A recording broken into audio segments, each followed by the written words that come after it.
আমরা পারিবারিকভাবে, সামাজিকভাবে মৃতের এই সমস্ত কাজে সবাইকে ইনভলভ করছি না। ফলে একটা গ্রামে দেখা যায় যে গোসল দেওয়ার জন্য 2-3 জন লোক, হয়তো একজন মহিলা, একজন পুরুষ বা একটা পাড়া এরকম, আর অন্যরা খুব ভয় পায়। ভয় পাবেন কেন? মানে এখানে দেখেন কি সুন্দর কথা বলা হয়েছে যে রাসূলুল্লাহ সাল্লাল্লাহু আলাইহি ওয়াসাল্লাম বলছেন, এটা আবু রাফি রাদিয়াল্লাহু তাআলা আনহু থেকে বর্ণিত হাদিস, আত-তাবারানী আল মু'জাম আল কাবীরের মধ্যে বর্ণনা করেছে। এই হাদিসটা, প্রথম হাদিসটা বাইহাকির মধ্যে, হাকিমের মধ্যে, তাবারানীর মধ্যে এসেছে, আর অন্যান্য হাদিসে এসেছে, এবং শেখ আলবানী এই হাদিসটাকে সহিহ বলেছেন। যাই হোক, আর অনেকে সহিহ বলেছেন। সেটা হচ্ছে মান গাসসালা মুসলিমান ফাকাতামা আলাইহি, যে ব্যক্তি কোনো মুসলিমকে গোসল দেয় এবং গোপন রাখে।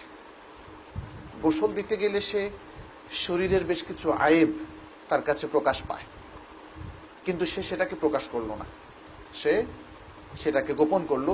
গাফারাল্লাহু লাহু 40 মাররা, আল্লাহ তাআলা তার জন্য 40 বার ক্ষমা করে দেন। আচ্ছা, ওয়ামান হাফারা লাহু ফাআজান্নাহু উজরিয়া আলাইহি কাআজরি মাসকানিন আসকানাহু ইয়াহু ইলা ইয়াউমিল কিয়ামাহ, আর যে ব্যক্তি তার জন্য কবর খোঁড়ে, গর্ত খোঁড়ে, কবর খোঁড়ে, তারপর তাকে কবরস্থ করে, তাহলে তাকে একটা প্রাসাদের পরিমাণ পুরস্কার তার জন্য নির্ধারণ করে দেওয়া হয়। কিয়ামতের দিন সেই প্রাসাদে সে অবস্থান গ্রহণ করবে।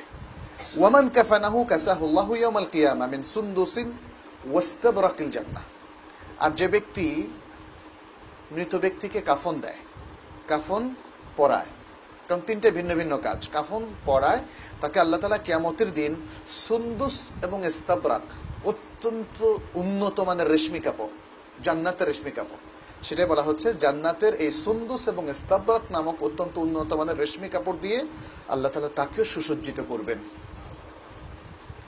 আচ্ছা, এটা হচ্ছে বাইহাকির রিওয়ায়াত।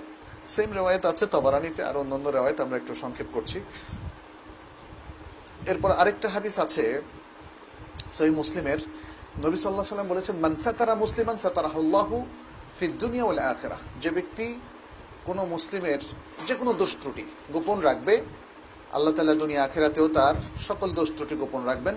ওয়াল্লাহু ফি আউনিল আবদি মা কানা আল আবদু ফি আউনি আখিহি, বান্দা যতক্ষণ পর্যন্ত তার ভাইয়ের সহায়তার মধ্যে থাকবে, সাহায্য সহযোগিতা থাকবে, আল্লাহ তার সাহায্য সহযোগিতায় থাকবেন। এই হাদিসটা সহিহ মুসলিমের মধ্যে এসেছে। আচ্ছা, এরকম আরো অনেকগুলো হাদিস আছে। ফলে আমরা বলবো যে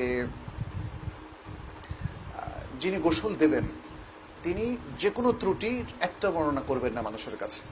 তবে গোসল দিতে গিয়ে যদি তুমি ভালো ভালো কোনো জিনিস দেখেন সেটা বর্ণনা করতে পারেন। যেমন আলী রাদিয়াল্লাহু তাআলা আনহু রাসূল সাল্লাল্লাহু আলাইহি ওয়াসাল্লামের ভালো দিকগুলো বর্ণনা করেছেন এবং বলেছেন, জীবিত অবস্থায় যেমন আপনি পবিত্র, সুন্দর, সুগন্ধময় ছিলেন, মৃত্যুর পরেও আপনার সেই সুগন্ধময় আমরা দেখতে পাচ্ছি, কারণ কোনো আয়েব তারা দেখেননি, কারণ আল্লাহ রাসূল সাল্লাল্লাহু আলাইহি ওয়াসাল্লামকে তো আল্লাহ স্পেশাল প্রোটেকশন দিয়েছেন।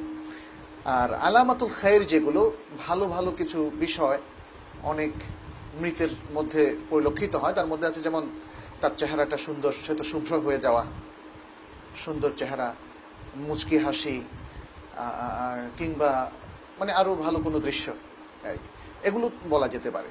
আর যদি খারাপ কিছু দেখা যায় তাহলে সেটা বলা যাবে না। তবে যারা গোসল অনেক দিয়ে থাকেন এবং তাদের অনেক অভিজ্ঞতা হয়, খারাপ আমলের লোকদের কিছু বিষয় থাকে আর ভালো আমলের লোকদের কিছু বিষয় যেটা তাদের দৃষ্টিগোচর হয়, এগুলোর সে সুনির্দিষ্টভাবে কোনো মৃত ব্যক্তির নাম না নিয়ে বলতে পারে, কারণ এটা শুনলে মানুষের মধ্যে একটা তাতির হয়। ভালো দিকগুলো তাকে ভালো হওয়ার প্রেরণা যোগায়, আর খারাপ দিকগুলো বললে তখন বুঝে যে শেষ পরিণতি খারাপ, তা থেকে সে মুক্ত থাকার চেষ্টা করে।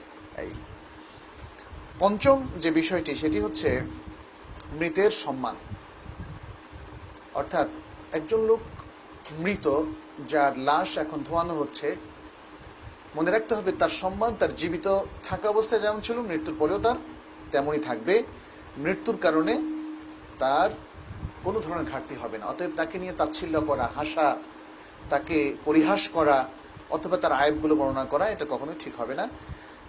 আয়েশা রাদিয়াল্লাহু তাআলা আনহা থেকে একাধিক রওয়ায়াত আছে, ইমাম আহমদ বর্ণনা করেছেন, আবু দাউদ, ইবনে মাজাহ বর্ণনা করেছেন।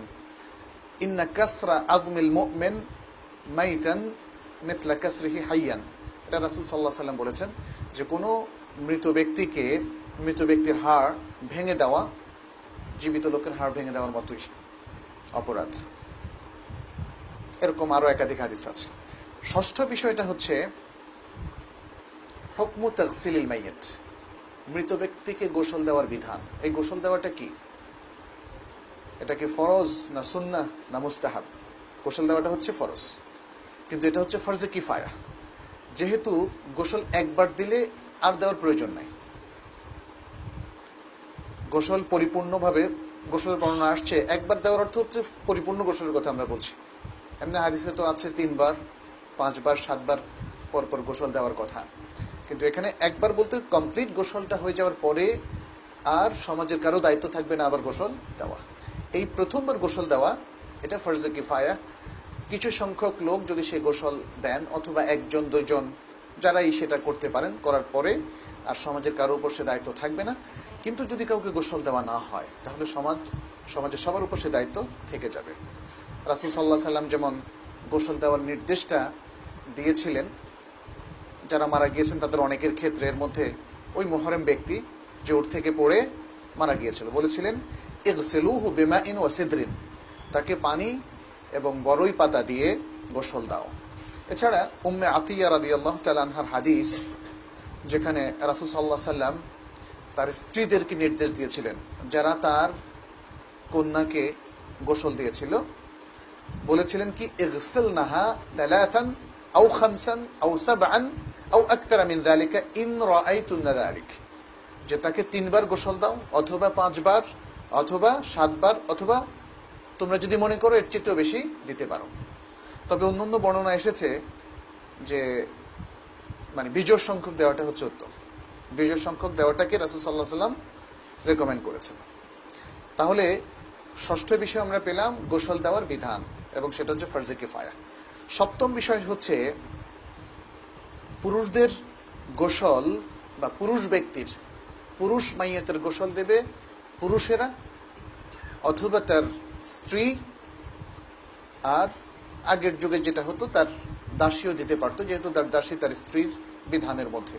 যাই হোক, এখনকার ক্ষেত্রে আমরা বলবো পুরুষের গোসল দিবে হয় পুরুষ অথবা তার স্ত্রী, আর নারীদের গোসল দিবে নারীরা অথবা তার স্বামী ছাড়া আর অন্য কোনো পুরুষ কোনো নারীকে গোসল দেবে না। স্ত্রী ছাড়া অন্য কোনো নারী পুরুষকে গোসল দেবে না।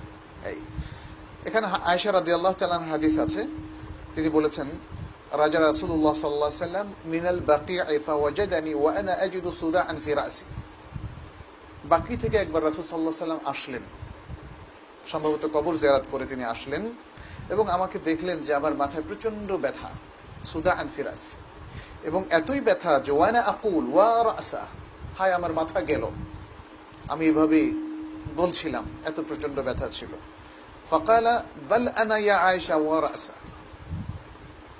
রাসূল সাল্লাল্লাহু আলাইহি ওয়াসাল্লাম বলেন বরং আমারও মাথা গেল, মানে সম্ভবত রাসূল সাল্লাল্লাহু আলাইহি ওয়াসাল্লামের মাথা তখন হয়তো ব্যথা ছিল বা এরকম একটা কিছু ছিল।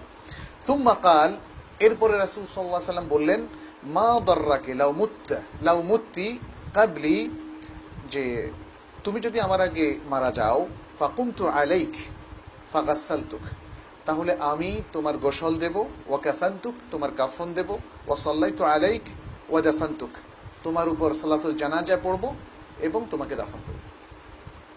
তাহলে রাসূল সাল্লাল্লাহু আলাইহি ওয়াসাল্লাম এখানে দেখা গেল যতগুলো কাজ করবেন, যদি আয়েশা তার আগে মারা যায় রাদিয়াল্লাহু তাআলা আনহা, তাহলে তিনি বলেছেন তিনি তার গোসলও দেবেন। আচ্ছা, এছাড়া আগের একটা হাদিসে আমরা একটু আগে দেখলাম, যখন রাসূল সাল্লাল্লাহু আলাইহি ওয়াসাল্লামের গোসল নিয়ে একটু ইখতিলাফ হলো, কাপড় খুলবে কি খুলবে না ইত্যাদি, এবং কাপড় না খুলি যখন সাহাবারা গোসল দিলেন, তখন আয়েশা বললেন যে যদি আমরা জানতাম এভাবে গোসল এই জায়গার মধ্যে এভাবে দেয়া হবে, তাহলে রাসূল সাল্লাল্লাহু আলাইহি ওয়াসাল্লাম বিবিরাই তো এখানে যথেষ্ট ছিল, তারাই গোসলটা দিতে পারত। তাতে বোঝা গেল এ দুটো হাদিসে স্পষ্ট রেকমেন্ডেশন যে স্ত্রীরা স্বামীদেরকে গোসল দিতে পারে, আর স্বামীও স্ত্রীদেরকে গোসল দিতে পারে। প্রথম হাদিসটাতে হচ্ছে রাসূল সাল্লাল্লাহু আলাইহি ওয়াসাল্লাম স্বামী, তিনি আয়েশাকে গোসল দিতে চেয়েছিলেন, আর দ্বিতীয় হাদিসটাতে রাসূল সাল্লাল্লাহু আলাইহি সাল্লামকে তার স্ত্রীরা গোসল দিতে পারতো বলে আয়েশা রাদিয়াল্লাহু তাআলা উক্তি করলেন। তাহলে আমাদের দেশে যেটা প্রচলিত যে স্বামী স্ত্রী একজন আরেকজনকে গোসল দিতে পারবে না, সেটা মোটেই শুদ্ধ নয় এবং এই হাদিসের আলোকে প্রমাণিত হলো। এছাড়া আরও তো হাদিস আছে। আলী রাদিয়াল্লাহু তাআলা আনহু তার স্ত্রী ফাতেমা রাদিয়াল্লাহু তাআলা আনহাকে গোসল দিয়েছিলেন ইত্যাদি। এখানে ইমাম শাওকানির কিছু কোটেশন দেই যাতে আমাদের মানে আস্থাটা আরেকটু বাড়ে। ইমাম শাওকানি বলেছেন যে এই যে হাদিসটা বর্ণনা করা হলো এর মধ্যে দলিল আছে যে স্ত্রী তার স্বামীকে গোসল দিতে পারবে যখন স্ত্রীকে তার স্বামী গোসল দিতে পারবে যখন স্ত্রী মারা যায়। ঠিক একইভাবে স্ত্রীও তার স্বামীকে গোসল দিতে পারবে। আচ্ছা, এটা হচ্ছে এই হাদিস। আর এছাড়াও আবু বকর রাদিয়াল্লাহু তাআলা আনহুকে গোসল দিয়েছিলেন কে? তার স্ত্রী আসমা। আচ্ছা, আলী রাদিয়াল্লাহু তাআলা গোসল দিয়েছিলেন তার স্ত্রী ফাতেমাকে, যে হাদিসটা বর্ণনা করেছেন ইমাম শাফিঈ, দারকুতনি, আবু নুআইম, বাইহাকি এবং আর অনেকে সনদ হাসান সনদে। এ হচ্ছে ইমাম শাওকানির কথা। আর শেখ আব্দুল আজিজ বিন বাজ রাহিমাহুল্লাহ তিনি বলছেন যে মহিলাকে তার স্বামী গোসল দেওয়া এতে কোনো অসুবিধা নেই যদি মহিলা গোসল দিতে পারে, গোসলে দেওয়ার অভিজ্ঞতা তার থাকে। তিনি বলছেন যে আলী রাদিয়াল্লাহু তাআলা আনহু তার স্ত্রী ফাতেমাকে গোসল দিয়েছিলেন এবং আসমা বিনতে উমাইস তার স্বামী আবু বকর রাদিয়াল্লাহু তাআলা আনহুকে গোসল দিয়েছিলেন। তাহলে দুইজন খলিফা, আমরা দুটো চিত্রই দেখলাম। একজন খলিফা তার স্ত্রীকে গোসল দিয়েছিলেন আর আরেকজন খলিফাকে তার স্ত্রী গোসল দিয়েছিলেন। এগুলো সবই সহিহ সনদ। শেখ আব্দুল আজিজ বিন বাজ তিনি আরো একটু বলেছেন, আম্মা গায়রুজ জাওজা, কিন্তু যদি স্ত্রী না হয়ে অন্য কোনো নারী হয়, যেমন মা এবং মেয়ে, ফালা ইয়াজুজু লিররাজুল তাগসিলুহা, তাহলে পুরুষের উচিত হবে না তাদেরকে গোসল দেওয়া, যদিও সে তার মা, যদিও সে তার কন্যা। এটা সাবালিকাদের ক্ষেত্রে, অথবা অন্য কোনো মাহরাম এর ক্ষেত্রেও দিতে পারবে না, অর্থাৎ যেমন খালাকে, ফুফুকে গোসল দেওয়া যাবে না। তাহলে পুরুষ একমাত্র মহিলা যাকে গোসল দিতে পারবে সে হচ্ছে তার স্ত্রী, আর নারীরাও একমাত্র পুরুষ যাকে গোসল দিতে পারবে সে হচ্ছে স্বামী।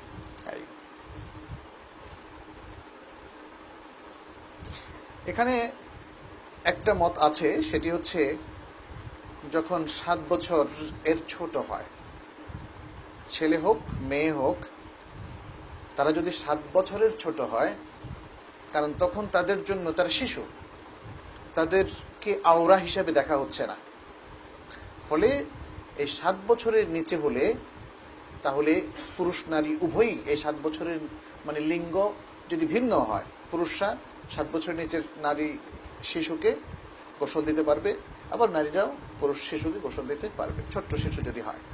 আচ্ছা, অষ্টম বিষয়টা হচ্ছে যারা জিহাদের ময়দানে বা যুদ্ধের মারা যাবেন তাদেরকে গোসল দেওয়া হবে না, ওই অবস্থায় সে রক্তাক্ত অবস্থায় তাকে দাফন করা হবে, আলাদা গোসল দিয়ে তাকে পরিষ্কার করা হবে না। এ প্রসঙ্গে অনেকগুলো হাদিস আছে। নবম বিষয় হচ্ছে মৃত ব্যক্তি যদি মুহরিম হয় তাহলে তাকে কোনো ধরনের সুগন্ধি দেয়া যাবে না, কোনো ধরনের সুগন্ধি দেয়া যাবে না। হানুত জি, আচ্ছা, মুহরিম হচ্ছে যিনি হজের ইহরামের নিয়ত করেছেন। এই মুহরিম ব্যক্তি হতে পারেন পুরুষ এবং মহিলা, হজের ইহরামে নিয়ত করেছেন। অনেক সময় আমাদের দেশেও, আমি হয়তো শুরুতে বলেছিলাম যে আমাদের দেশে মুহরিম পাওয়া যাবে না, হয়তো মানে বলেছিলাম এই জন্যে যে মুহরিমরা তো মিকাত থেকেই ইহরাম করবে, কিন্তু অনেকেই দেখা যাচ্ছে যে আমাদের হজ ক্যাম্পেই করে ফেলে অথবা এয়ারপোর্টেও করে ফেলে। তিনি প্লেনে ওঠার আগে যদি আল্লাহ না করুন মারা যান, তাহলে তিনি কিন্তু মুহরিম থাকলেন। এটা সুন্নাহর খেলাফ, কোনো সন্দেহ নাই। মিকাতের আগে ইহরাম এর নিয়ত করা এটা সুন্নাহর খেলাফ। কিন্তু কেউ নিয়ত করে ফেললে, আর যেহেতু তার যাত্রা শুরু হয়ে গিয়েছে, বাসা থেকে বের হয়ে গিয়েছেন, হজের যাত্রা তার রেহলা শুরু হয়ে গেছে, ফলে নিয়ত করে ফেললে তার ইহরামটা কিন্তু বলবৎ হবে। তাহলে বোঝা গেল রেয়ার কেস হলেও কোনো কোনো ক্ষেত্রে মুহরম ব্যক্তি যদি অনেক আগে ইহরাম করে দেশেই মারা যান, তাহলে তার ক্ষেত্রে এটা প্রযোজ্য হবে যে তাকে কোনো সুগন্ধি দেওয়া হবে না, তার মুখ ঢাকা হবে না, মাথা ঢাকা হবে না যদি পুরুষ হয়। আর মহিলা হলে তাকে সুগন্ধি দেওয়া হবে না, মাথা ঢাকা যেতে পারে কিন্তু মুখ খোলা রাখবে। এই 10ম বিষয় হচ্ছে গোসল কে দিবেন। গোসল যিনি দিবেন তিনি মুসলিম হবেন, তিনি আকেল হবেন, অর্থাৎ তার সেন্সটা ঠিক থাকবে, সুস্থ বিবেক সম্পন্ন মানুষ হবেন, মুমাইয়েজ হবেন। মুমাইয়েজ মানে পরিপূর্ণ বালিগ না হলেও তিনি সবকিছুর মধ্যে ডিস্টিংগুইশ করতে পারেন, অর্থাৎ তার বোধ শক্তি, বোঝার শক্তি এগুলো থাকবে। বিশ্বস্ত হবেন এবং গোসলের বিধান সম্পর্কে তার জানা থাকতে হবে।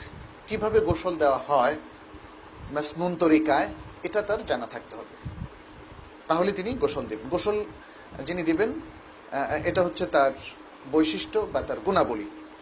আচ্ছা, এর মধ্যে সবচেয়ে উত্তম ব্যক্তি কে যে গোসল দেওয়াটা রেকমেন্ডেড হবে? তিনি হচ্ছেন মৃত্যুর আগে যদি কোনো ব্যক্তি বলে যায় যে আমার গোসল তিনি দিবেন, তাহলে যাকে ওসিয়ত করে যাওয়া হয়েছে তিনি গোসল দেওয়াটা হচ্ছে সবচেয়ে উত্তম।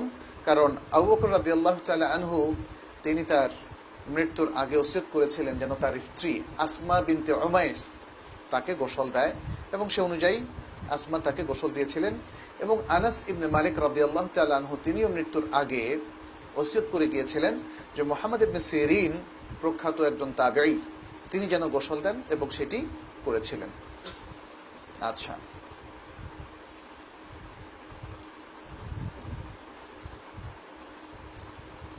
আচ্ছা আচ্ছা আর যদি কেউ ওসিয়ত না করে থাকে তাহলে যে কেউ গোসল দিতে পারবে। শর্ত হচ্ছে সুন্নাতুল গোসল, গোসলের সুন্নাতগুলো তার জানা থাকতে হবে। আলী রাদিয়াল্লাহু তাআলা আনহু বলছেন যে গাসসালতু রাসূলুল্লাহ সাল্লাল্লাহু আলাইহি ওয়াসাল্লাম ফাযাহাবতু আনদুরু মা ইয়াকুনু মিনাল মাইয়িত ফালাম আরা শাইআন ওয়া কানা তাইয়িবান হাইয়ান ওয়া মাইয়িতান সাল্লাল্লাহু আলাইহি ওয়াসাল্লাম।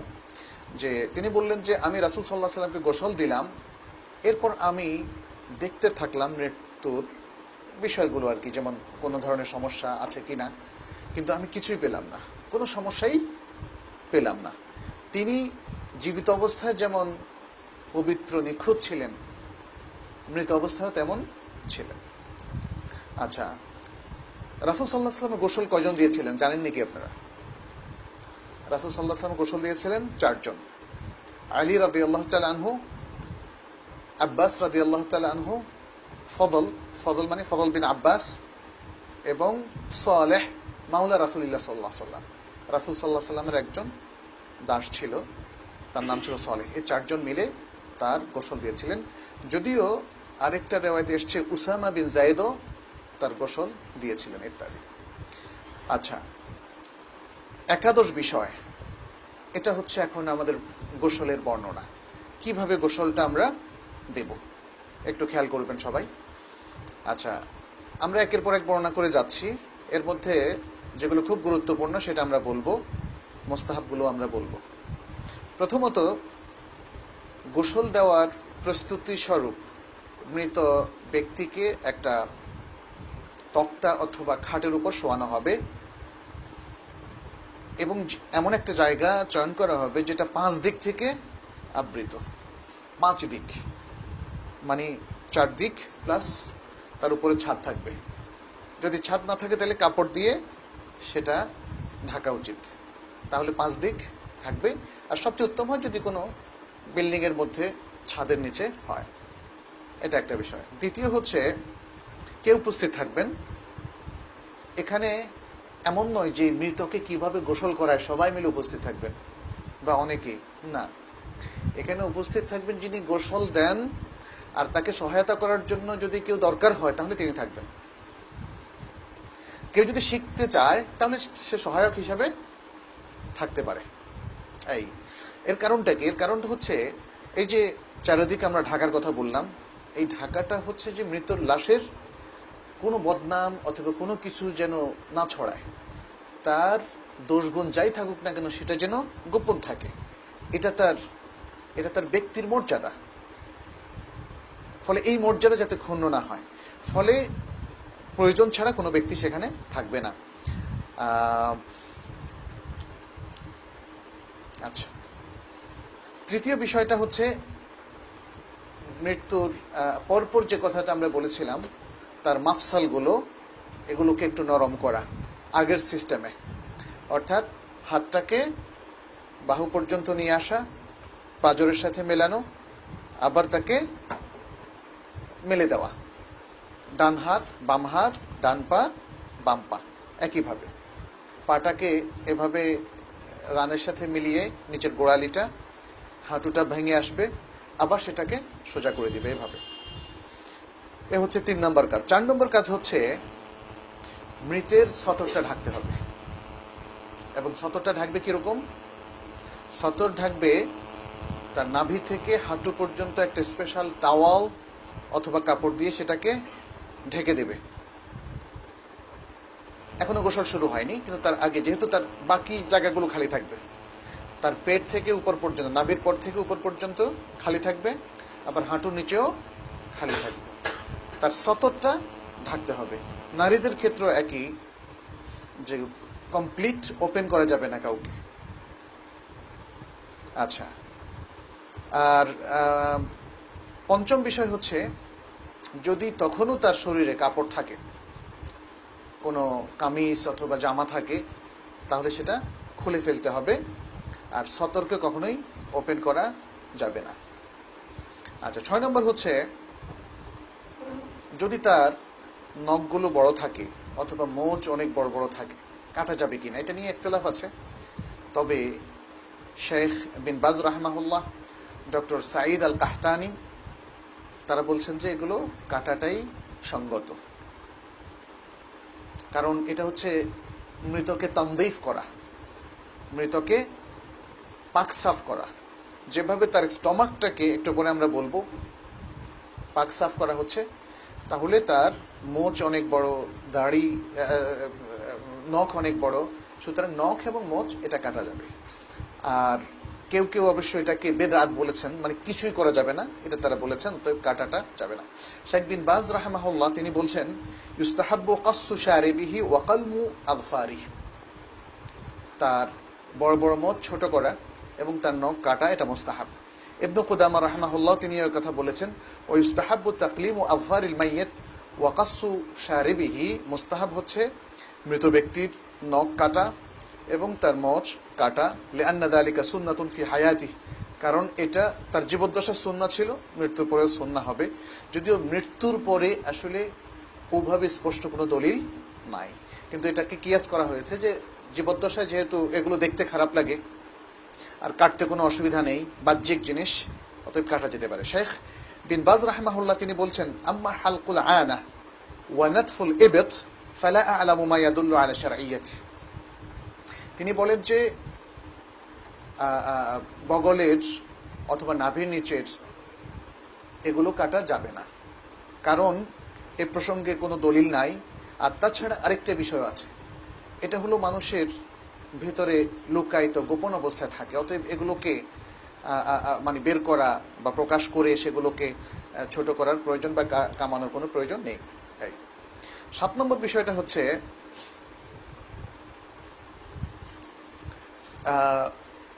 এখন গোসলের পর্ব শুরু হবে, কিন্তু তার আগে আরেকটা কাজ আছে, সেটি হচ্ছে মৃত ব্যক্তিকে তার মাথার দিক থেকে একটু উঠিয়ে আনা হবে, কিন্তু পুরোপুরি বসানো হবে না, বসানোর কাছাকাছি কিন্তু বসানো হবে না, এবং তার পেটে আস্তে করে মোলায়েমভাবে হাত দিয়ে একটু মানে হালকা চাপ দিতে হবে, যাতে তার পেট থেকে, তার স্টমাক থেকে যদি কিছু নাজাসাত থেকে থাকে সেটা বের হয়ে যায়। তাছাড়া গোসল মাত্র শুরু হতে যাচ্ছে, নাজাসাত যদি বের হয় তাহলে এখনই সেটাকে ধুয়ে ফেলতে পারবে। গোসল করায় ফেললে পরে নাজাসাত হলো, তাহলে আবার তাকে গোসল করাতে হবে, যেটা আমরা একটু পরেই আবার আলোচনা করব। তাহলে এটা হচ্ছে প্রথম কাজ, যে বিশেষ করে বয়স্কদের ক্ষেত্রে বা যারা কিছুক্ষণ আগেও খাওয়া দাওয়া করেছিল বা নিয়মিত খাওয়া দাওয়া করেছিল তাদের ক্ষেত্রে প্রযোজ্য। তাছাড়া খাওয়া দাওয়া কখন করেছে না করেছে সেটা জরুরি নয়, জরুরি হচ্ছে তাকে এইভাবে বসানো যাতে করে তার স্টমাকে যদি কোনো নাজাসাত থেকে থাকে সেটা যেন বের হয়ে যায়। এই অষ্টম হচ্ছে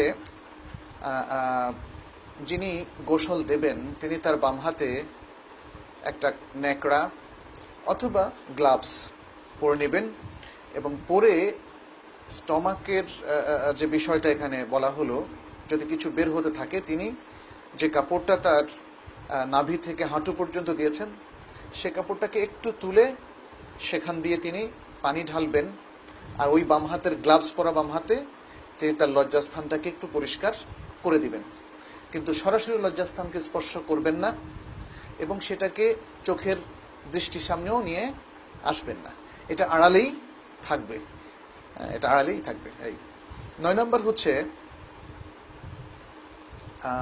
এরপরে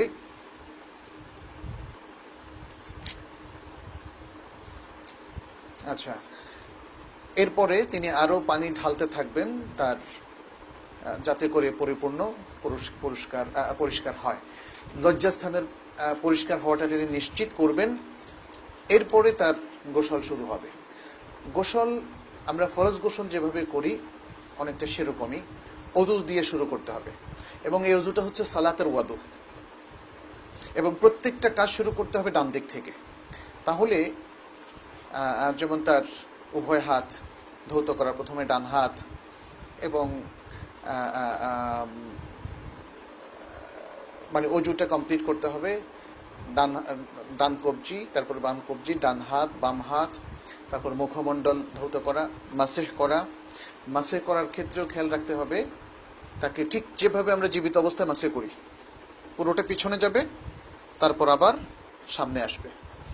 এরপর কানের উপর দিয়ে 2 আঙ্গুল দিয়ে গোল করে কানের ভেতরটা বাহিরটা মাসেহ করতে হবে, তারপর তার পা ধৌত করে দিতে হবে। তাহলে না, কুলি করানো যাবে না। মুখ এবং নাকের দুটো ছিদ্র কিভাবে পরিষ্কার করতে হবে সেটা আমরা বলবো। এটা খুব ভালো প্রশ্ন করেছেন। কুলি করানো যাবে না, নাকে পানি দেওয়া যাবে না। আচ্ছা, তাহলে এবং প্রত্যেকটা 3 বার করে করাটা সুন্নাহ। একবার করলেও হয় কিন্তু 3 বার করে করাটা সুন্নাহ। আচ্ছা, তাহলে অজুটা কমপ্লিট অজু, পা ধোয়ার সময় কমপ্লিট অজু হয়ে গেল। আর সবসময় খেয়াল রাখতে হবে আগে ডান তারপরে বাম। 11 নম্বর যে বিষয়টা সেটি হচ্ছে সাধারণ পানি এবং যে সিদর বা বড়ই পাতার পানি। বড়ই পাতার পানিটা কিরকম?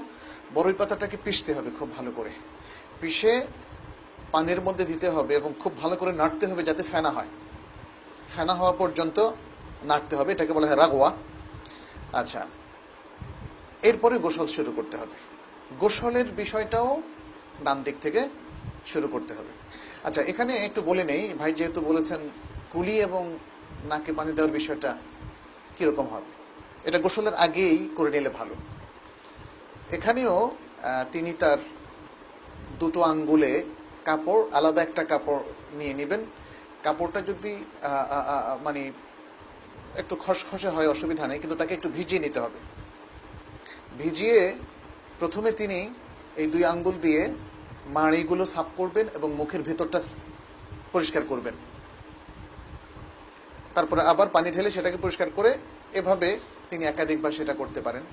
আচ্ছা, এরপরে তিনি সেই কাপড় দিয়েই সেটাকে ভিজিয়ে আবার নাকের ভেতরে ঢোকাবেন, 2 ছিদ্রে ঢুকিয়ে সেটাকে পরিষ্কার করবেন, যদি কোনো ময়লা থাকে বের করে নিয়ে আসবেন, ব্যাস হয়ে গেল। এরপরে আর কিছু করতে হবে না। আর কখনোই মুখে এবং নাকে পানি দেওয়া যাবে না, কারণ মুখে পানি দিলে তার ভেতরে চলে যেতে পারে, এটা আরেকটা প্রবলেম ক্রিয়েট করবে। আচ্ছা, 11 নম্বরে যেটা আমরা বললাম, এখন পানি প্রস্তুত। এখন এই পানিতে যদি কেউ মনে করেন শ্যাম্পু দেওয়া যাবে কিনা, হ্যাঁ দেওয়া যেতে পারে। যদি শ্যাম্পু কিংবা ওই যেটাকে লিকুইড সাবান, এগুলো একটু সুগন্ধযুক্ত যদি হয় তাতে ব্যবহার করতে কোনো অসুবিধা নাই, সে ব্যক্তির জন্য যার জন্য সুগন্ধি ব্যবহার করা যায়। আচ্ছা, তাহলে এখানে প্রথমেই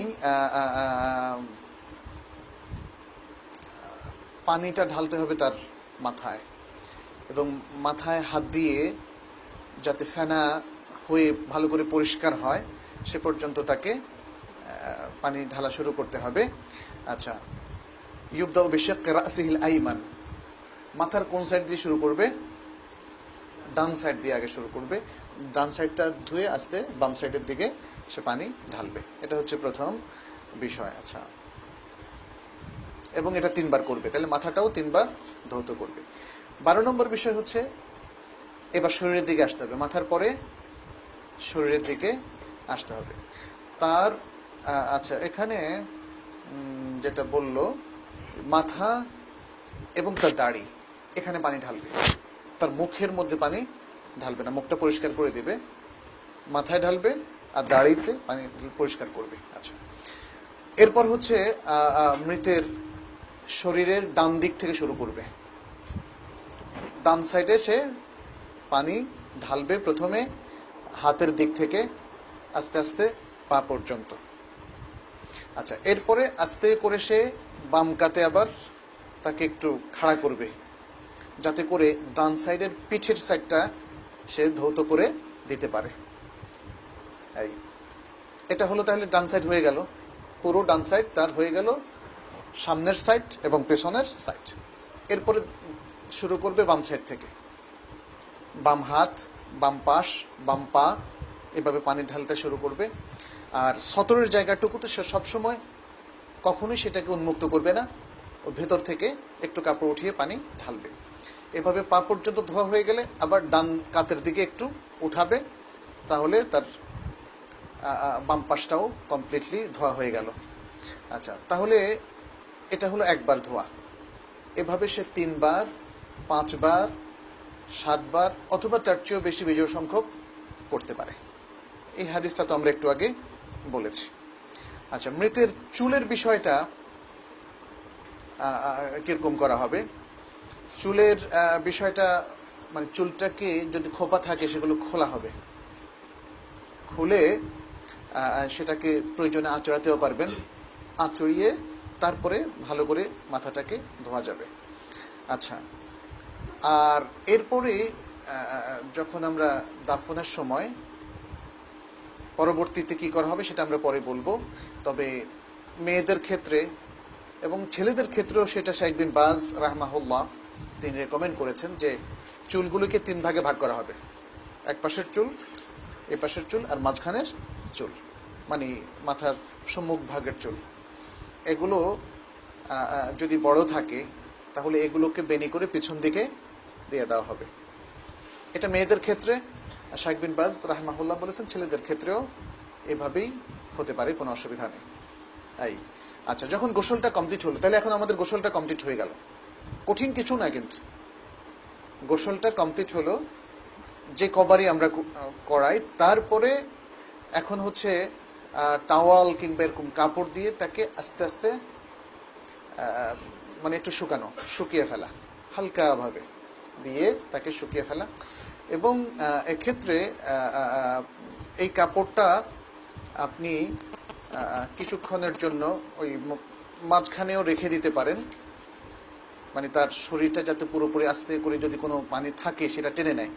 বিশেষ করে যে তার সতরের উপর যে কাপড়টা সেটা তো অলরেডি ভিজে গিয়েছে অনেকবার পানি ঢালার কারণে, যাতে আস্তে আস্তে করে ওখান থেকেও পানি টেনে নেয়। এখানে বিষয়টা খুব জরুরি না, এখানে মানে মূল উদ্দেশ্য হচ্ছে এখন গোসল শেষ, তাকে আস্তে আস্তে শুকিয়ে ফেলা, তার শরীরটা শুকিয়ে ফেলা। এই তো এই হচ্ছে সংক্ষিপ্ত গোসলের বর্ণনা। এই গোসলটা সবার ক্ষেত্রেই প্রযোজ্য। যদি ছোট বাচ্চা জানিন, যেমন ভ্রূণ 4 মাস বয়স অথবা তার চেয়ে বেশি বয়স হয়, তাহলে তাদের সবার জন্য এই গোসলটা প্রযোজ্য। আর ভ্রূণটা যদি 4 মাসের কম হয় তখন তার কোনো গোসল হবে না, তাকে ওই অবস্থায় দাফন করতে হবে। আর ভ্রূণটা যদি 4 মাস অথবা তার বেশি হয় তখন তার গোসল হবে, কাফন হবে, নামাজ হবে। আচ্ছা, শেষে আরেকটা বিষয়, না ভ্রূণ অ্যাবর্শন হয়ে গেল, হ্যাঁ, মানে 4 মাস পেটে থাকার পরে অথবা ঠিক 4 মাসের সময় যদি সে জন্মগ্রহণ করে বা তার প্রসব হয়ে যায় তখন এই বিধানটা। আর যদি 4 মাসের আগে অ্যাবর্শন হয়ে যায় তখন তার গোসল হবে না এবং জাস্ট সেটাকে দাফন করে ফেলতে হবে। এক আর আরেকটা বিষয় আসে যে গোসল করানোর পরে গোসল করতে হবে কিনা, যিনি গোসল করাবেন তার গোসল করতে হবে কিনা। এখানে একটা হাদিস আছে, রাসূল সাল্লাল্লাহু আলাইহি ওয়াসাল্লাম বলেছেন, আবু হুরায়রা রাদিয়াল্লাহু তাআলা আনহু থেকে বর্ণিত, সুনানের গ্রন্থেও এই হাদিসটা এসেছে, অনেকগুলো গ্রন্থে। মান গাসসালাল মাইয়িতা ফালিয়াগতাসিল, যে ব্যক্তি মৃত ব্যক্তিকে গোসল করাবে সে যেন গোসল করে। ওয়া মান হামালাহু ফালিয়াতাওয়াদ্দা, আর যে ব্যক্তি তাকে খাটিয়ায় বহন করে, লাশ বহন করে, সে যেন ওযু করে। আচ্ছা, এই হাদিস থেকে বাহ্যিকভাবে ওয়াজিব সাব্যস্ত হয়, কিন্তু আরো কিছু হাদিস আছে যে হাদিসগুলোতে বোঝা যায় যে এই আমলটা ওয়াজিব নয়। যেমন লাইসা আলাইকুম, ইবনে আব্বাস রাদিয়াল্লাহু তাআলা বলছেন, লাইসা আলাইকুম ফি গাসলি মাইয়িতিকুম গুসলুন, তোমাদের মৃতদের গোসল করানোর মধ্যে তোমাদের উপর গোসল ফরজ নয়। মৃতকে ধৌতকরণের মধ্যে তোমাদের উপর গোসল ফরজ নয়। ইদা গাসালতুমুহু, যখন তোমরা তাকে গোসল দেবে, ফাইন্না মাইয়াতাকুম লাইসা বিনাজাস, কারণ তোমাদের এই মৃত লাশ সে নাজাসাত নয়। ফাহাসবুকুম আন তাগসিলু আইদিয়াকুম, তোমাদের জন্য যথেষ্ট হচ্ছে তোমাদের হাত ধোয়া। আর ইবনে উমর রাদিয়াল্লাহু তাআলা আনহু থেকে আরেকটা হাদিস আছে, এই হাদিসটা দারাকুতনি সহ আরো অনেক গ্রন্থে বর্ণিত হয়েছে। শেখ আলবানী তার আহকামুল জানাজের মধ্যে এটাকে সহিহ বলেছেন। সেটা হচ্ছে ইবনে উমর রাদিয়াল্লাহু তাআলা আনহু বলছেন, কুন্না নাগসিলুল মাইয়িত, আমরা মৃত লাশকে ধোয়াতাম। ফামিন্না মান ইয়াগতাসিল, আমাদের কেউ কেউ গোসল করত। ওয়ামিন্না মান লাম ইয়াগতাসিল, এবং আমাদের কেউ কেউ গোসল করত না। তাতে বোঝা গেল যে এটা মুস্তাহাব, সুন্নাহ।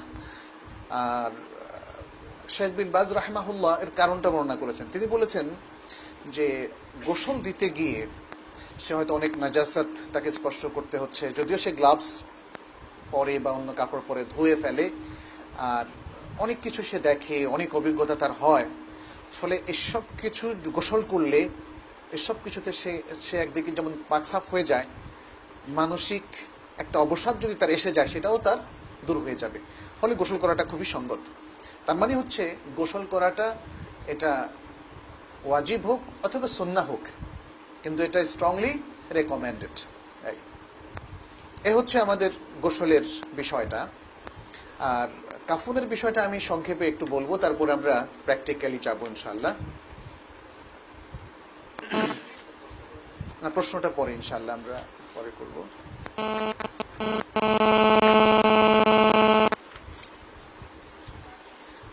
কাফন, পুরুষের কাফনটা কয় কাপড়ে হবে? 3 কাপড়। আর মুহররমের জন্য রাসূল সাল্লাল্লাহু আলাইহি সাল্লাম যেটা রেকমেন্ড করেছেন 2 কাপড়ই, কারণ তাকে অতিরিক্ত কাপড় পরানোর রেকমেন্ড করা হয় নাই। আচ্ছা, কাফনের ক্ষেত্রে সেই হাদিসটা তো আমরা একটু আগে দাফন, কাফন এবং গোসল দেওয়ার হাদিসটা আমরা বললাম। কাফনের ক্ষেত্রে উত্তম হচ্ছে মাইয়েতের নিজের যদি কোনো কাপড় থাকে, যদি সে রেকমেন্ড করে যায়, রেখে যায়, এটা হতে পারে। আর যদি না থাকে তাহলে তার সম্পত্তি থেকে কাফন কেনা হবে। মৃতের সম্পত্তিতে 4টা হকের মধ্যে একটা হচ্ছে তার এই দাফন কাফনের ব্যবস্থা করা। আমার দাফন অন্যজন করবে কেন, আমার সম্পত্তি থেকেই হবে, এটা হচ্ছে সুন্নাহ। আর যদি তার সম্পত্তি না থাকে তাহলে তার ওয়ারিসদের সম্পত্তি থেকে হলে বেটার হয়। তাও যদি না থাকে তাহলে মুসলিম সরকার সে ব্যবস্থা করবে, বাইতুল মাল থেকে তার এই ব্যবস্থাটা হবে। আচ্ছা, দাফনের ক্ষেত্রে, কাফনের ক্ষেত্রে 3টা কাপড় থাকবে, এগুলোকে বলা হয় লিফাফা, সালাসাতু লাফাইফ, 3টা কাপড়। পুরুষের কাফনের সিস্টেম দুরকম। প্রথমটা আমরা বলছি, 3টা কাপড় দিয়ে তার কাফন হবে। আচ্ছা, 3টা কাপড়ই হচ্ছে লেফাফা। লেফাফা মানে কি? বড় চাদরের মতো, অনেক বড়। এখানে তার পরিমাণটা কি হবে, যেমন যতটুকু একজনের যেমন চওড়া যতটুকু, তার থেকে একটু 3 গুণ বড় কাপড় যেন তৈরি করা হয়। যেমন যদি তিনি 30 সেন্টিমিটার চওড়া হন তাহলে 90 সেন্টিমিটার, তিনি যদি চওড়া হন 40 সেন্টিমিটার, কারণ এটা দিয়ে তাকে পুরোটাই মোড়ানো হবে। আর ঠিক একইভাবে পায়ের দিক থেকে এবং মাথার দিক থেকেও যেন অন্তত বেশ কিছু দূর লম্বা হয়, সেটা খেয়াল রাখতে হবে।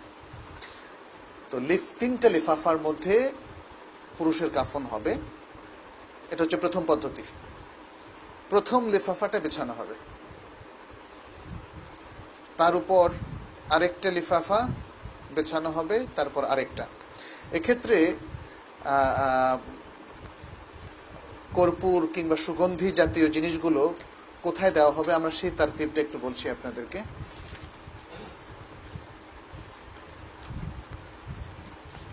আচ্ছা,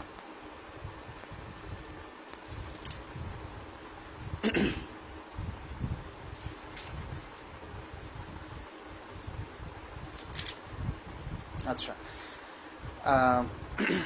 3টা কাপড়, সাদা কাপড় হওয়াটা উত্তম। সাদা কাপড় হওয়াটা উত্তম। রাসূল সাল্লাল্লাহু আলাইহি সাল্লামকেও 3টা কাপড়েই দাফন করা হয়েছিল, সহিহ হাদিসের মধ্যে এসেছে। আচ্ছা, এই 3টা কাপড়ের প্রত্যেকটাকেই সুগন্ধিযুক্ত করাটা একটা সুন্নাহ। সুগন্ধিযুক্ত করা যেতে পারে। সুগন্ধি কিভাবে করবেন, এটা আসলে অনেক সময় লোকাল কালচার অনুযায়ীও একটু বেশ কম হয়। যেমন আরব দেশে দুহুনুল ঈদ, উদ দিয়ে, উদটা খুব অত্যন্ত সুগন্ধি যুক্ত ইয়ে। আমাদের দেশে হয়তো কর্পূর আছে এবং এছাড়াও লোবান কিংবা অন্যান্য সুগন্ধি দিয়ে করা যেতে পারে।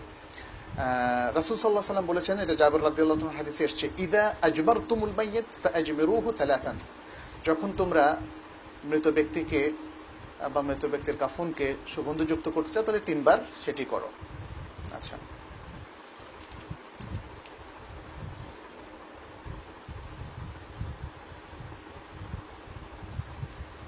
আচ্ছা,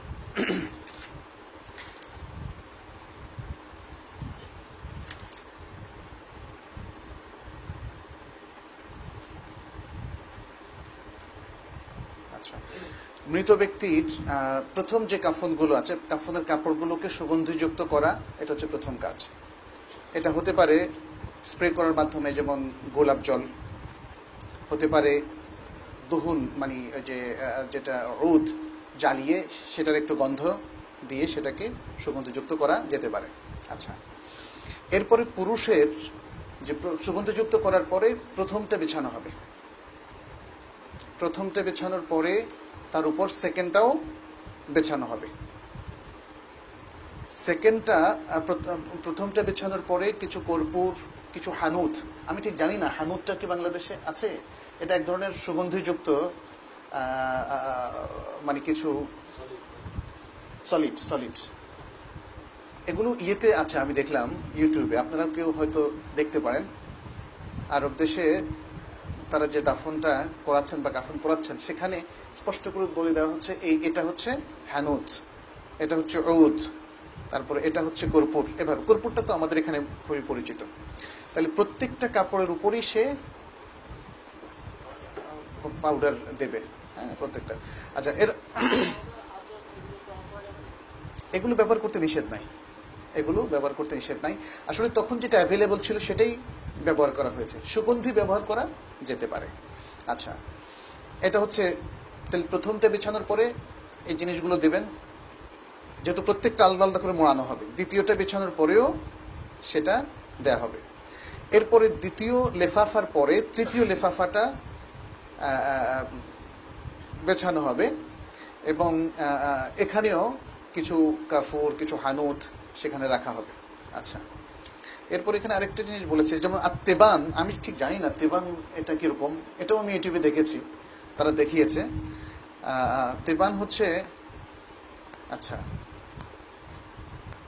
ও যাই হোক, এই জিনিসগুলো সুগন্ধির নানা প্রকারগুলো দেওয়ার পরে এরপরে মৃত ব্যক্তিকে সেখানে স্থাপন করা হবে কাফনের কাপড়ের উপরে।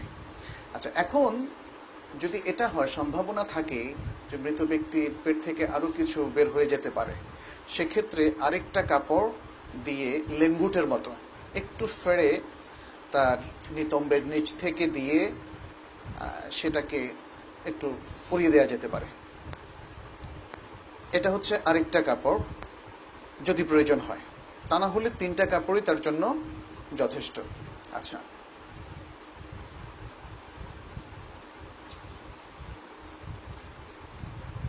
আচ্ছা, মৃত ব্যক্তিকে তৃতীয় যে লেফাফাটা, সেটা তো এখন 1 নম্বরে মোড়ানো হবে। তার আগে তার শরীরকে সুগন্ধযুক্ত করা হবে, বিশেষ করে তার সেজদার জায়গাগুলো, তার হাতে, নাকে, তার সেজদার জায়গাগুলো, এগুলো মুহতারাম জায়গা। এগুলো কিয়ামতের দিনও আল্লাহ তাআলা এগুলোর প্রতি সম্মান, স্পেশাল সম্মান প্রদর্শন করবেন। এই জায়গাগুলোতে তার গলায় আর অন্য জায়গায়, যত জায়গায় তার তৈব মাখা যায়, আতর মাখা যায়, সেগুলো তার চোখে, তবে সুরমা লাগানো যাবে না, তার চোখে সুরমা লাগানো যাবে না, তার বগলে, তার নাভিতে, তার 2 কানে, এগুলোতে তৈব বা সুগন্ধি লাগানো যেতে পারে, মেস্ক লাগানো যেতে পারে, দহুনুল ঈদ লাগানো যেতে পারে, ইত্যাদি ভালো ভালো আতর যেগুলো লাগানো যেতে পারে। কারণ আনাস ইবনে মালিক রাদিয়াল্লাহু তাআলা আনহু তিনি বলেছেন যে না, তাকে মিস্ক মাখানো হয়েছিল, আনাস রাদিয়াল্লাহু তাআলা আনহুকে। তারপরে ইবনে ওমর রাদিয়াল্লাহু তাআলা আনহুকেও মিস্ক মাখানো হয়েছিল, হাদিসে এভাবে এসেছে আর কি। আচ্ছা, তার 2 হাতকে তার পাশে সোজা করে এভাবে রাখতে হবে। আচ্ছা, তারপরে যদি ওই যে একটা লেঙ্গুটের মতো যেটা বলেছি পরানোর থাকলে, সেটা পরানোর পরে ডান দিক থেকে প্রথম লিফাফাটা শরীরের সাথে মিশিয়ে দিতে হবে, এরপরে বাম দিক থেকে। ঠিক একইভাবে দ্বিতীয়টা ডান দিক থেকে আগে, তারপরে বাম দিক থেকে দিতে হবে, এবং তৃতীয়টা দেওয়ার পরে তাকে বাঁধ দিতে হবে মাথায় এবং পায়ের কাছে। মাথার দিকে কাপড়টা একটু বেশি রাখতে হবে, পায়ের দিকের কাপড়টা একটু ছোট রাখলেও চলবে, যতটুকু প্রয়োজন। আচ্ছা, আর বাঁধগুলো দিতে হবে বাম পাশে। আচ্ছা, বাম পাশে যাতে করে কবরে রাখার সময় সে তো ডান দিকে কেবলামুখী হয়ে থাকবে, ফলে তার বাঁধগুলো তখন খুলে দেওয়া যাবে। এ হচ্ছে মোটামুটি ভাবে কাফন পরানোর প্রথম পদ্ধতি। তাহলে এখানে 3টা লেফাফা। আচ্ছা, আরেকটা পদ্ধতি আছে, সেটা হচ্ছে বলছিলাম,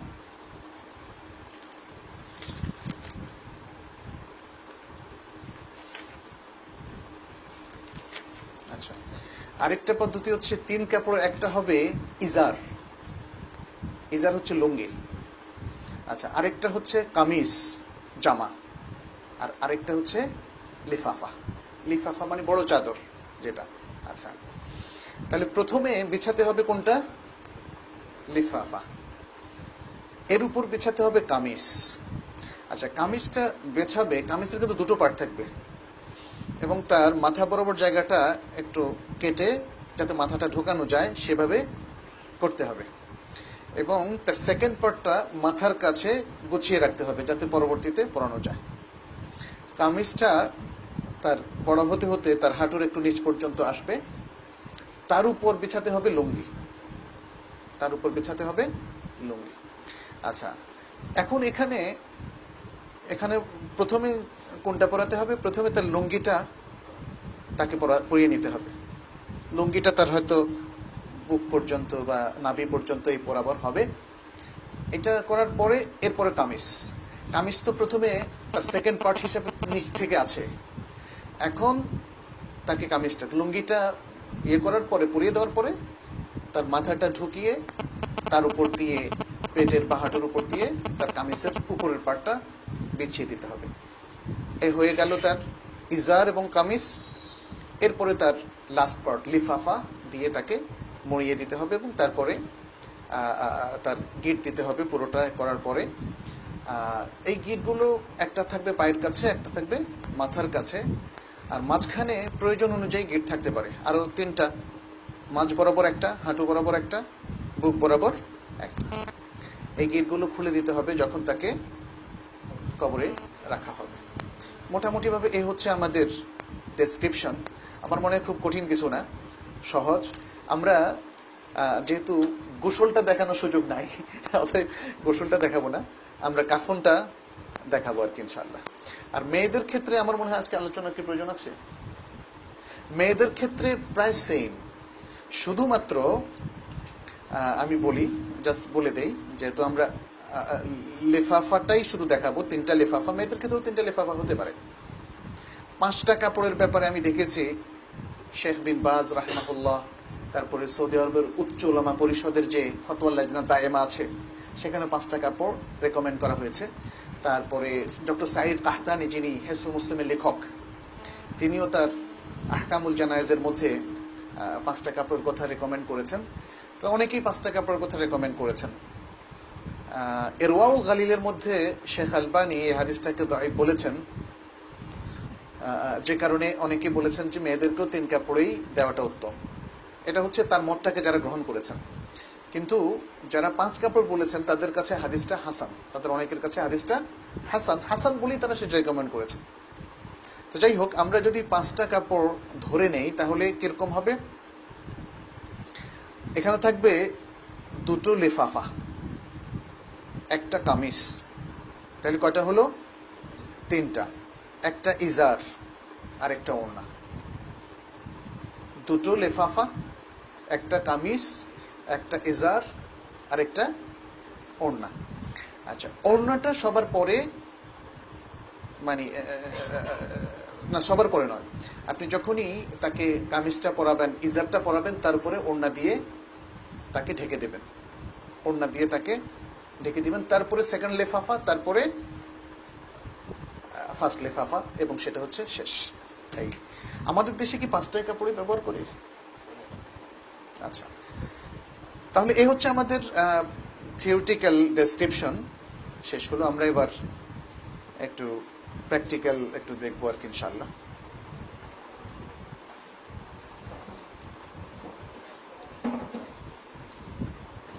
আচ্ছা, এটা হলো, আমরা যেহেতু বালিশটা একটু বড়, তাহলে কাপড়টা আরেকটু খুলতে হবে।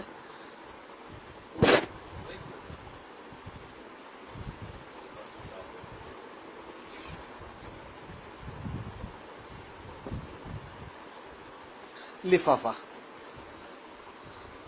এটা হচ্ছে 1 নম্বর লিফাফা।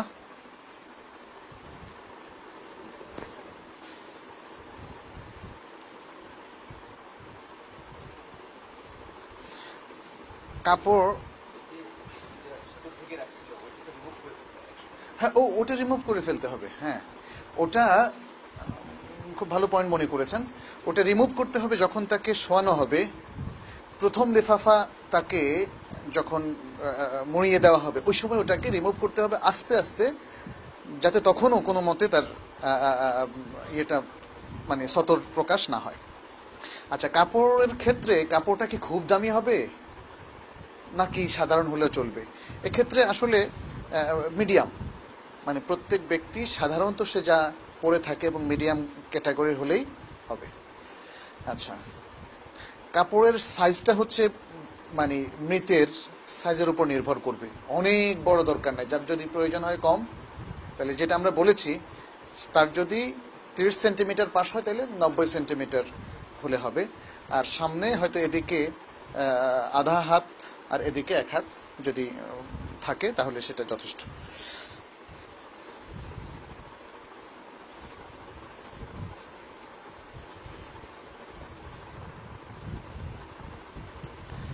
এই কাপড়টা তো অবশ্যই অনেক বড়, যেহেতু এটা এরামের কাপড়।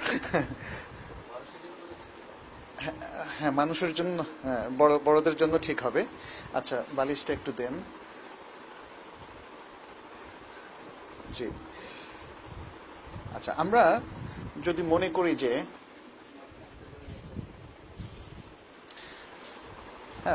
মাথায় দিকে, এটা স্বাভাবিকভাবে তাকে যখন এখানে আনা হলো তখন তার সতরটা এইভাবে ঢাকা। হ্যাঁ, তাহলে এটা হচ্ছে মাথা, এটা হচ্ছে পায়ের দিক। আমরা বলেছি যে তাকে শোয়ানোর সময় তার বিভিন্ন জায়গায় তৈব অথবা যে সুগন্ধিটা ব্যবহার করা, এটা মিস্ক হতে পারে, যেটা আব্দুল্লাহ ইবনে ওমর রাদিয়াল্লাহু তাআলা আনহুমা, আনাস ইবনে মালিক রাদিয়াল্লাহু তাআলা আনহু মৃত্যুর পরে তাদেরকে ব্যবহার করা হয়েছিল, অতএব এটা সুন্নাহ। আর এছাড়াও মানে আরো অন্যান্য আতরও ব্যবহার করা যেতে পারে। তবে সবচেয়ে ভালো হয় মানে আমরা খেয়াল রাখবো যেন সেটা পবিত্র হয়, সে আতরটা পবিত্র হয়, এমন কোনো উপাদান সেখানে না থাকে যেটা শরীয়তে নিষেধ, কারণ এখন তাকে শেষ বিদায় দেওয়ার পালা, অতএব সব নিখুঁত হওয়া প্রয়োজন। আর এটা আমরা চাইলেই করা সম্ভব। মাইয়েতকে কিভাবে রাখতে হবে এটার কোনো ডেসক্রিপশন নাই। হ্যাঁ, এটা যেভাবে রাখাটা সঙ্গত। আর অনেকে মনে করে যে মাইয়াতকে কেবলামুখী, পা কেবলামুখী করে রাখতে হবে, কিন্তু এটা শুদ্ধ নয়। এটা বইতে স্পষ্ট করে বলা আছে যে যারা মনে করে যে মাইয়াতকে কেবলামুখী রাখার অর্থ হচ্ছে তার পাটা কেবলামুখী করে রাখা, এটা আসলে ঠিক নয়। এরকম না, মুখটাকে তো এখানে কেবলামুখী করা জরুরি না। এখন তো আপনি তাকে করতে যাচ্ছেন, এখন তো কেবলামুখী করতে গেলে আপনাকে তার মাথাকে সরাতে হবে, সেটা হচ্ছে কবরে। এটা যখন কাফন পরানো হবে তখন না, তখন তো তার বরং সবকিছু যেন ঠিক থাকে সেটা একটু খেয়াল রাখতে হবে। তো তাহলে আমরা এটা যখন আস্তে আস্তে, যেমন প্রথম পার্টটা সবকিছু রেডি করার পরে প্রথম পার্টটা যখন আমরা আস্তে আস্তে তুলবো, তখন এদিক থেকে আস্তে আস্তে করে, যেমন এইটা এ পর্যন্ত আসলো, আগে ডান দিক, আচ্ছা এটা যদি মাথা হয় তাহলে না, সরি, তাহলে ডান দিকটা আগে, ডান দিকটা আমরা বলেছি সবসময় ধোয়া থেকে আরম্ভ করে কাফন পরানোর বিষয়টা ডান দিক থেকে আগে। তাহলে ডান দিক থেকে যখন আমরা এদিকে এটাকে মিশিয়ে দেব, তার হাতটা থাকবে সোজা, দুই হাত সোজা থাকবে, এদিক থেকে আস্তে করে তোলা হবে, আর এদিক থেকে তোলা হবে, তোলার পরে আস্তে করে এটাকে টান দিয়ে বের করা হবে। তাহলে প্রথম এটা হয়ে গেল।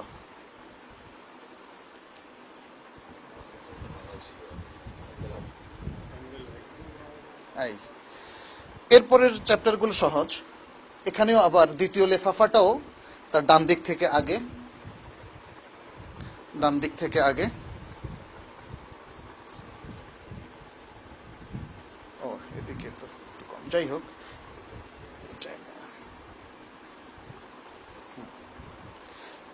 ঠিক একইভাবে তৃতীয় লেফাফা,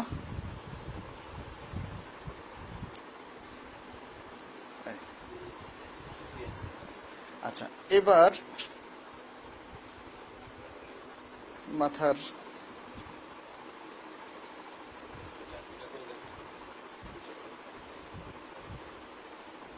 কেচি আছে, কেচি দেন কেউ পিছন থেকে, কেচি ছুরি আছে।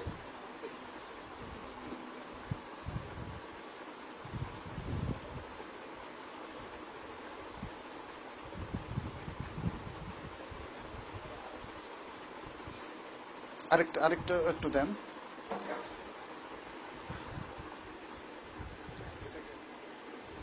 আচ্ছা, এদিকে একটা হলো, পায়ের দিকে কোনটা আগে দেওয়া হবে এখানে সেটা ডেসক্রিপশনটা নাই। তো সাধারণত পায়ের দিকটা থেকে, মাথার দিকটা থেকে আমরা স্টার্ট করতে পারি। এরপরে আর কই, ও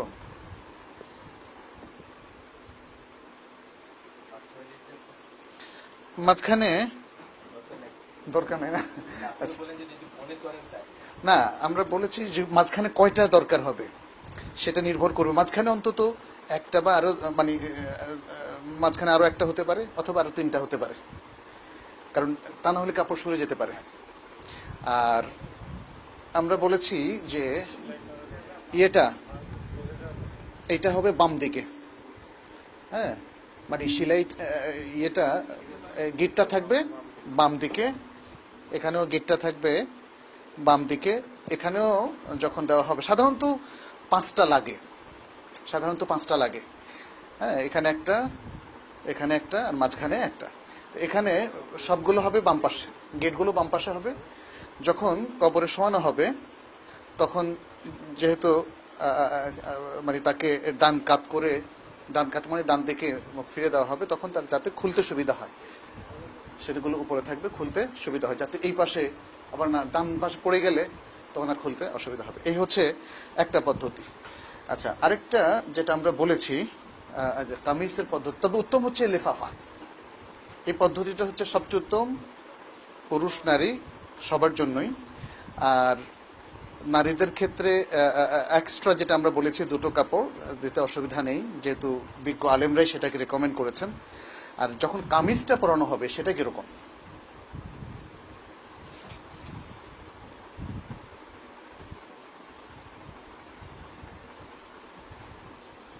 আচ্ছা, কামিজের ক্ষেত্রে আমরা বলবো যে এটা একটু পরেই করি। এটা হচ্ছে ইজার, এটা হচ্ছে ইজার। এটা হয়তো মৃতের এই পরিমাণ পর্যন্ত থাকবে। আর কামিজ এটা হলো সেকেন্ড পার্টটা, হলো কামিজ। সেকেন্ড পার্টের এই জায়গাটাতে যাতে তার মাথাটা ঢুকে, সেই জন্য কেচি দিয়ে কেটে ওই জায়গাটা রেডি করে এটাকে এভাবে রাখতে হবে, এভাবে রাখতে হবে। তো যখন মৃত ব্যক্তিকে শোয়ানো হবে, এই তিনটা কাপড়ের মধ্যে প্রথম তার ইজারটাকে পরাই দিতে হবে। ইজার, এ হলো ইজার। এরপরে তার এখান দিয়ে এ হলো কামিজ।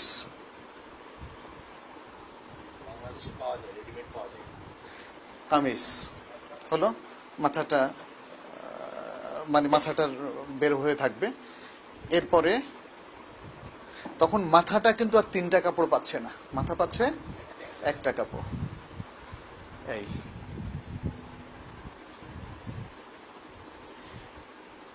এর মধ্যে উত্তম হচ্ছে সব দিক থেকে তিনটা লিফাফা, যেহেতু রাসূলুল্লাহ সাল্লাল্লাহু আলাইহি সাল্লামকে সেভাবেই পড়ানো হয়েছে, এবং একই নিয়মে বাম দিকে গিটগুলো থাকবে। এই মোটামুটি হয়ে গেল। আল্লাহ তাআলা আমাদের সবাইকে বোঝার তৌফিক দান করুন, এবং আমরা যেন সাহসিকতার সাথে এই ধরনের দাফন কাফনে অংশগ্রহণ করতে পারি, সেই ফজিলতগুলো আমরা যেন অর্জন করতে পারি। জি, এই এই বিষয়গুলো আমরা আরেকদিন আলোচনা করি, মানে জানাজা থেকে আরম্ভ করে কমপ্লিট দাফনের বিষয়টা আমরা আরেকদিন আলোচনা করি। জি জি জি জি ইনশাআল্লাহ। জি না, সবগুলো সব গিট খোলা হবে। জি না, খুলে আসবে না। কবরের নিয়ম হচ্ছে গেটগুলো আপনি খুলে, মানে রেখে তারপরে গেটগুলো খুলে দেবেন। জি হ্যাঁ, মেয়েদের ওড়নাটা এটা হচ্ছে যখন তাকে কামিজ এবং ইজার পরানো হবে, তারপরে ওড়নাটা দিয়ে তার বুক, তার মাথা সহ ঢেকে দেওয়া হবে ওড়না। এরপরে তার প্রথম লিফাফা, তারপরে তার সেকেন্ড লিফাফা। জি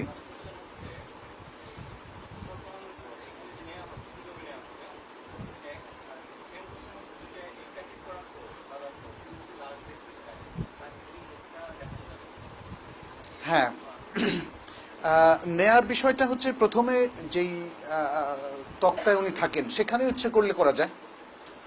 লিফাফাটা বেছানো যদি আলাদা করা সম্ভব হয়, আলাদা আরেকটা তক্তায় অথবা খাটিয়াতে সে লিফাফাটা বিছানো হলো, প্রত্যেকটাতে কর্ফুর দেওয়া হলো। আমরা অবশ্য দেখানোর সময় কর্ফুরটা ছিল না আমাদের, বা এরকম সুগন্ধ ছিল না, দেখাতে পারিনি, কিন্তু সেটা আমরা বলেছি।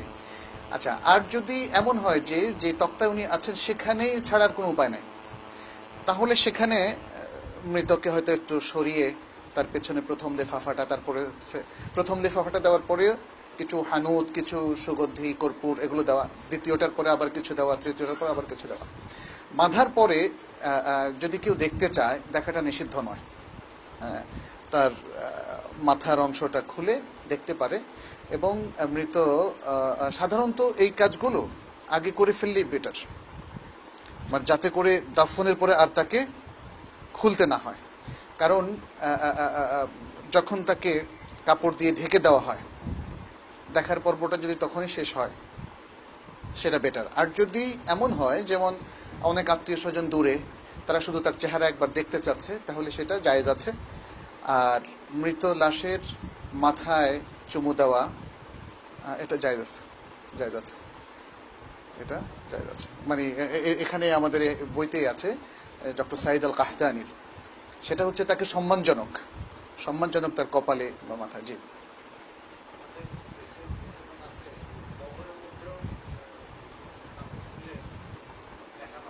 না না, এটা কবর, না, এটা উচিত হবে না। না, মহিলাদের চেহারা কেমনে ছেলেরা দেখতে পাবে? মৃত আর জীবিত উভয়ের সম্মান এক, আমরা তো আজকে সেই পয়েন্টটাও রেজ করেছি। জি,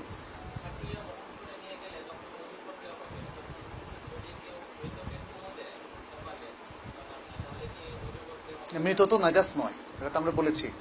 আজকে একটা ইবনে আব্বাস রাদিয়াল্লাহু তাআলা থেকে একটা হাদিস এসেছে যে, যেমন আমরা আমাদের সম্মানিত অনেকেই মারা যায়, রাসূল সাল্লাল্লাহু আলাইহি ওয়াসাল্লামকেও সাহাবারা কেউ কেউ চুমু দিয়েছিলেন। আপনার মা, আপনার বাবাকে আপনি চুমু দিতে কোনো অসুবিধা নেই, ইভেন মারা যাওয়ার পরেও। হ্যাঁ, এই পাশ, দুই পাশের দুটো আর মাঝখানের, এগুলো সব পিছনে, সব পিছনে যাবে।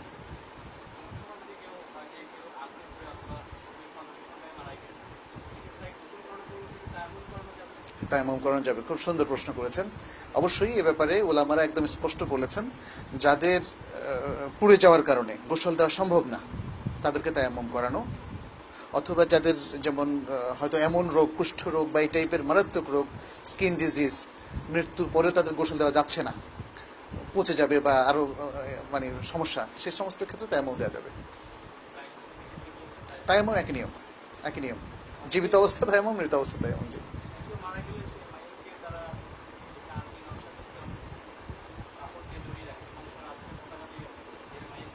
কিরকম কিরকম? আচ্ছা, এটা রাষ্ট্রীয় ব্যাপার, এটার সাথে তো ইসলামের কোনো রিলেশন নাই।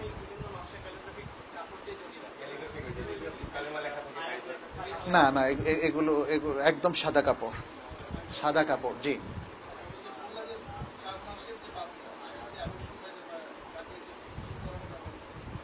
না, 4 মাস অথবা তার বেশি যদি হয়। ছোট বাচ্চাদের ক্ষেত্রে গোসল দিলে যথেষ্ট, কারণ এই ছোট বাচ্চাদেরকে বিশেষ করে যার অবয়ব এখনো পূর্ণাঙ্গ হয়নি, তাকে তো অজু করানোর কোনো সুযোগ নাই। কিন্তু যদি পূর্ণাঙ্গ বাচ্চা হয় অথবা অ্যাডাল্ট হয়, তাহলে তাদেরকে অজু দেওয়া যেতে পারে।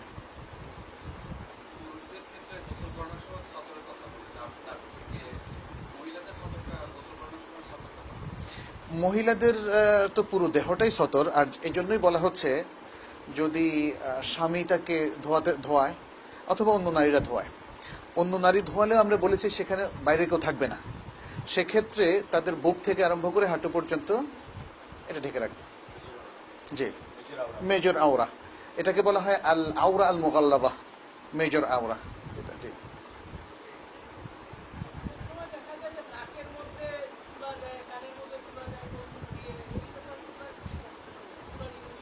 আচ্ছা, হ্যাঁ, এগুলো রেকমেন্ডেড, যদি কখনো প্রয়োজন হয় তখন এগুলো রেকমেন্ডেড। যেমন লজ্জাস্থানে যদি কিছু, যাতে আবার বের হয়ে নষ্ট না হয়, মানে ন্যূনতম সম্ভাবনাটাকে বন্ধ করার জন্য।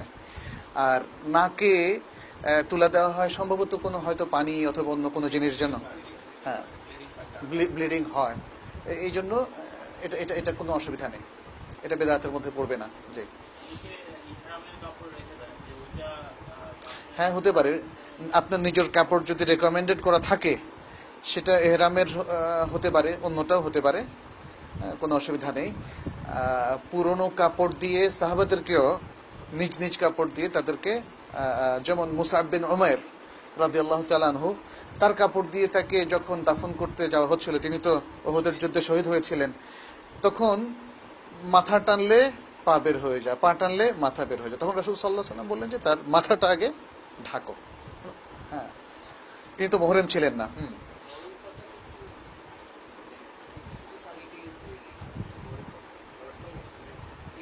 এটা তো সুন্নাহ, এটা সুন্নাহ। বরই পাতার পানি আমরা মনে হয় বলার সময় বলেছিলাম, মাথা যখন ধোবেন ওটা বরই পাতার মেশানো পানি দিয়ে শুরু করবেন, মাথা, দাড়ি এবং পরের পুরো দেহ। জি,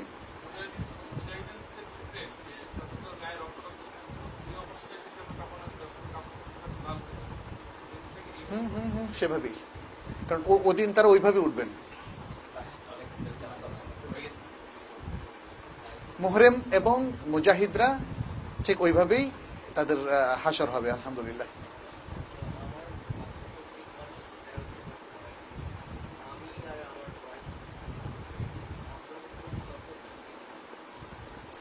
আচ্ছা, ছোট বাচ্চাদের ক্ষেত্রে আমরা বলেছি কিন্তু 7 বছর পর্যন্ত, হ্যাঁ, তাহলে তাদের সতরটা এর উপরের বয়স 7 বছরের বিষয়টা ডক্টর সাঈদ আল কাহতানি উল্লেখ করেছেন এবং বিভিন্ন আলেমের উদ্ধৃতি দিয়ে তিনি উল্লেখ করেছেন। আর আরেকটা বিষয়, 7 বছরে বাচ্চারা মুমাইয়েজ হয়, ডিস্টিংগুইশ করতে শেখে, ফলে তার আগ পর্যন্ত তাদের একটা বিধান, এরা একদম শিশু হিসাবে পরিগণিত হয়, ফলে তাদের সতরটা সেরকম মানে গুরুত্বপূর্ণ বিষয় নয় যে অন্যরা দেখতে পারবে না, ফলে আর এটা একদম ছোট বাচ্চা, কোনো অসুবিধা নেই ইনশাআল্লাহ। হ্যাঁ হ্যাঁ, হতে পারে, অসুবিধা নেই, অসুবিধা নেই। না, আমরা বলেছি 7 বছর বয়স হয়ে গেলে, বেশি হয়ে গেলে মেয়েদেরকে মেয়েরাই করাবে, আর ছেলেদেরকে ছেলেরা।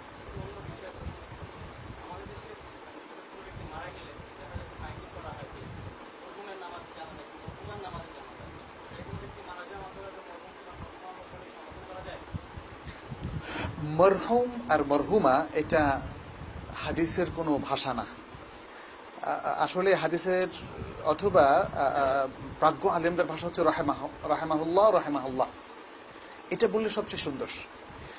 মরহুম কিছু কিছু আরব দেশেও বলে, যেমন মিশরে, তবে সেক্ষেত্রে আমরা একটু ভালো তাওয়িল করতে পারি। মরহুমের আসল অর্থ যদি করেন যে রহমত প্রাপ্ত, তাহলে এটা হলে একটু সমস্যা। রহমত প্রাপ্ত আমরা কেমনে বুঝলাম? একজন লোককে রহমত প্রাপ্ত, বরকত প্রাপ্ত এই ঘোষণা তো আমরা দিতে পারি না, কিন্তু এটার একটা মানে ভালো ব্যাখ্যার সুযোগ আছে। সেটা হচ্ছে রাহমাহুল্লাহ যখন আমরা বলি, তার মূল অর্থ কিন্তু আল্লাহ রহম করেছেন, কিন্তু আরবি উসলুবে অতীতকালের শব্দ ব্যবহার করা হয় দোয়ার ক্ষেত্রে তাকিদ দেওয়ার জন্য। আল্লাহ তাকে রহম করুন, রাহমাহুল্লাহ মানে কি? আল্লাহ তাকে রহম করুন।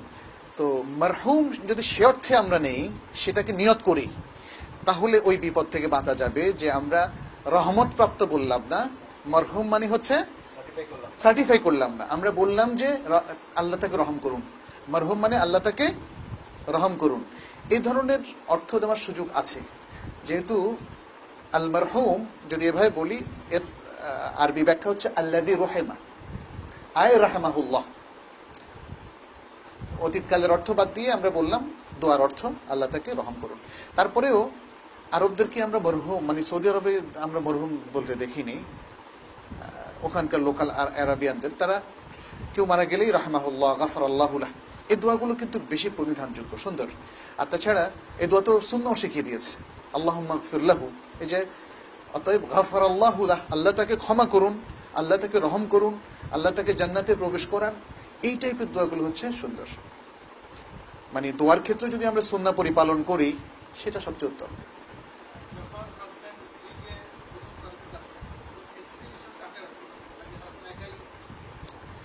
হাজব্যান্ড একাই, একাই, কারণ ওখানে আমরা দেখছি আলী রাদিয়াল্লাহু তাআলা আনহু একাই ফাতেমা রাদিয়াল্লাহু তাআলা আনহাকে গোসল দিয়েছেন, এবং আবু বকর রাদিয়াল্লাহু তাআলা আনহুকে তার স্ত্রী আসমা একাই গোসল দিয়েছেন। কিন্তু এখানে যদি কোনো সহযোগী কেউ থাকতে চায়, স্ত্রীর ক্ষেত্রে স্বামী আর কাউকে সহযোগী নিতে পারবে না, কারণ এখানে তো তার আওরা। আর হ্যাঁ, যদি একান্তই মানে কেউ থাকতে চায়, তাহলে তার মাহরামেরও প্রশ্ন আসবে, অন্য মহিলা তো থাকতে পারবে না, হয়তো তার মা তাকে একটু হেল্প করতে পারে, মানে আপন বোন হেল্প করতে পারে ইত্যাদি, এর বাইরে না, মানে মাহরামের মধ্যে কেউ হতে হবে। আর পুরুষদের ক্ষেত্রে যেমন মহিলাকে যদি ধোয়ানো হয় না, সেটা বললাম, আর পুরুষকে যখন ধোয়ানো হয়, যেমন স্ত্রী ধোয়াচ্ছেন, সেক্ষেত্রে হ্যাঁ, সেক্ষেত্রে আপন ছেলে হয়তো আসতে পারে, আপন ছেলে আসতে পারে, হ্যাঁ আসতে পারে। জি,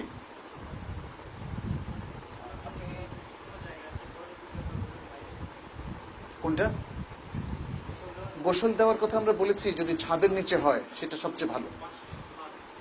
হ্যাঁ, চারদিক থেকে যেন ঢাকা থাকে। আর যদি খালি জায়গায় কেউ গোসল দিতে বাধ্য হন তাহলে উপরে কোনো কিছু টাঙ্গিয়ে উপরটাও তিনি ঢেকে নেবেন।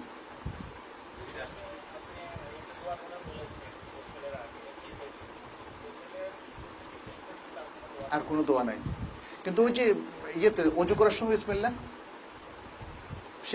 সেগুলো ঠিক থাকবে আর কি। অজু করার সময় যে বিসমিল্লাহ বলে শুরু করবে, কিন্তু গোসল শেষ করে আলাদা কোনো দোয়া নেই।